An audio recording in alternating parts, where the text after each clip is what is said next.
I was washing my girlfriend's underwear when I found a circle of yellowish stains inside. I held it up to my nose and smelled a faint scent of cigarette smoke. But she never smokes, and I quit smoking over a year ago. I stood in the bathroom holding the underwear, wondering what the hell was going on. I couldn't stop overthinking, and the more I thought, the more off it felt. Just then, my girlfriend Jessie sent me a text saying she had to work overtime again tonight.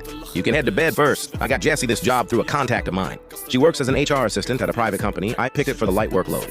But she's been working overtime constantly lately, getting home almost 10 every night. I didn't think much of it at first, assuming she was actually busy. But now something felt wrong, so unbelievably wrong. I held back my anger and texted her, 'What time you off? I'll pick you up.' 'Oh, no need, babe. You know how it is. It's the end of the year. We're swamped. I have no idea when I'll finish here.' I changed clothes immediately and headed out, driving straight to Jessie's company. The lights were on in her office, and I could hear faint voices from inside the door. I didn't rush in. I pulled out my phone and called Jessie. 'I don't feel safe with you walking home alone. I'll wait for you downstairs at your company.' 'Wait, I said you didn't have to. It's fine, babe. I'm already downstairs at your company.' 'Wait, you actually came. What are you doing here?' I could hear the clear panic in her voice over the phone. I didn't say another word, hung up, and hid in the stairwell. A few minutes later, Jessie walked out, followed by a man in a business suit. They hugged as soon as they reached the elevator and kissed each other goodbye lingeringly. His hands wandered all over Jessie's body as they kissed, and my blood boiled with rage at the sight. I wanted to rush out right then and strangle both of them. That's when I heard the man laugh and say, "Your boyfriend really cares about you, huh? Don't even mention him. He's like a piece of sticky gum I can't get rid of. He's such a total buzzkill. You can just leave him waiting downstairs. Let's keep going. What are you thinking? He could come up here anytime. Remember when he called you last time? We got away with it once before. What are you scared of? Oh, you're so bad I hate you." Hearing that, I finally realized I'd been a part of their little game this whole time. That's when the man turned, and I saw his face. I'd seen him in Jessie's team-building photos on her social media. He was the company's vice president, Wade, and he looked like a total sleazebag in a nice suit. And from the way he talked, he clearly got off on making a fool out of me. If I stormed up there right now, blew up, and started a huge fight, breaking up with Jessie would be letting them off way too easy. A revenge plan started to form in my head. I secretly took a photo of them holding hands before Jessie got in the elevator. By the time I got downstairs, Jessie was already waiting by my car. I acted like I hadn't seen a thing and walked over to her. "I thought you'd be a while, so I went to the bathroom on the first floor. We finished up early. Hurry up and open the door. I'm freezing the whole ride home." She pretended to be exhausted with her eyes closed. It was fine by me. I didn't want to talk to her anyway. That night, I snuck a look at her phone while she slept. That's when I found out they'd been hooking up for months. Jessie joined the company in June.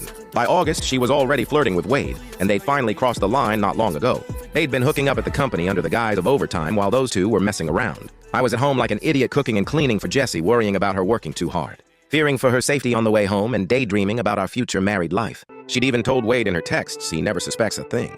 Plus, he never makes me spend my own money. What's so good about your frumpy wife anyway? She's old and boring. Just divorce her already. If you don't divorce her, we're done.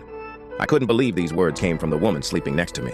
But there were thousands of texts between them, every single one hitting me like a whip. Jessie was right before today. I never suspected her, never asked about her schedule, never checked her phone.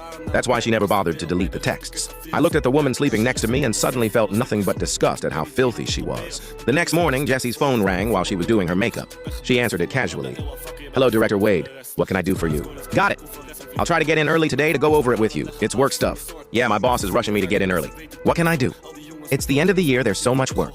I'll probably have to work overtime again tonight." I watched her put on heavy makeup and a tight bodycon skirt. I pretended to care and said, "Should I ask my contact to get you a different job? I hate seeing you this worn out," but Jessie turned it down right away. She said she wanted to work hard while she was young and that I already used a favor to get her this job. It would be rude to quit now after she said that she leaned in to kiss me before heading out.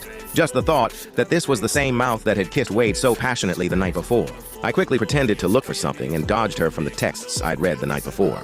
They had a rule for when they called if I was in the room. She had to call him Director Wade if I wasn't around. She could call him Babe, Honey, or anything else she wanted. Jessie even called him Daddy in her texts. It was easy to see how freaky they got behind closed doors, and Wade had clearly called on purpose at that time.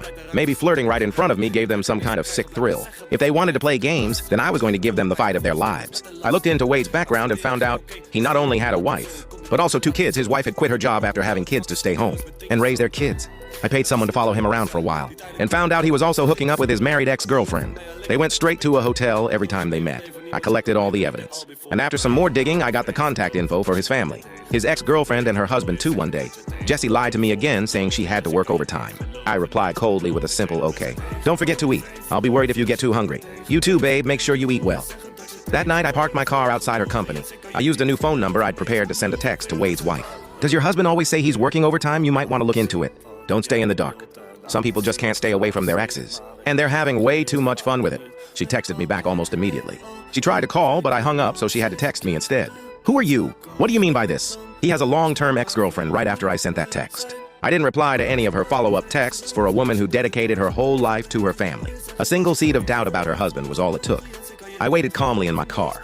Sure enough, Wade came downstairs just a few minutes later. He looked panicked, running towards the parking lot.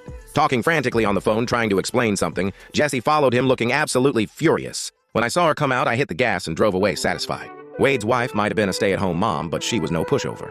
Her parents owned a local business, and she had 2 older brothers. She'd grown up spoiled, and everyone said she had a fierce temper. Wade was already messing around with his ex and with my little tip-off. His wife would definitely dig into it, and he knew it, so he laid really low for a while. He went home on time every night and stopped texting Jessie late at night.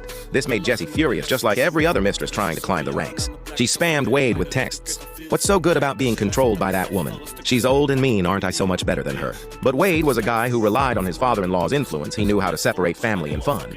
He knew exactly what mattered most to mess with Jessie even more. I did a complete 180 on how I treated her. I didn't back down once when we fought or argued. I never gave in, and it left her fuming with rage almost every time. How dare you yell at me? All the nice things you did for me were fake. All men are the same. You don't care about me once you have me. I let her throw her fit and didn't even bother to comfort her. I just shrugged. Think whatever you want, my reaction only made Jessie more vengeful. She spammed Wade with texts in the middle of the night while I slept, even threatening him. If he kept ignoring her, she'd go straight to his wife and tell her everything. That threat scared Wade bad. Plus, he'd been cooped up by his wife for weeks. He was getting antsy, so the 2 of them came up with a plan, a business trip.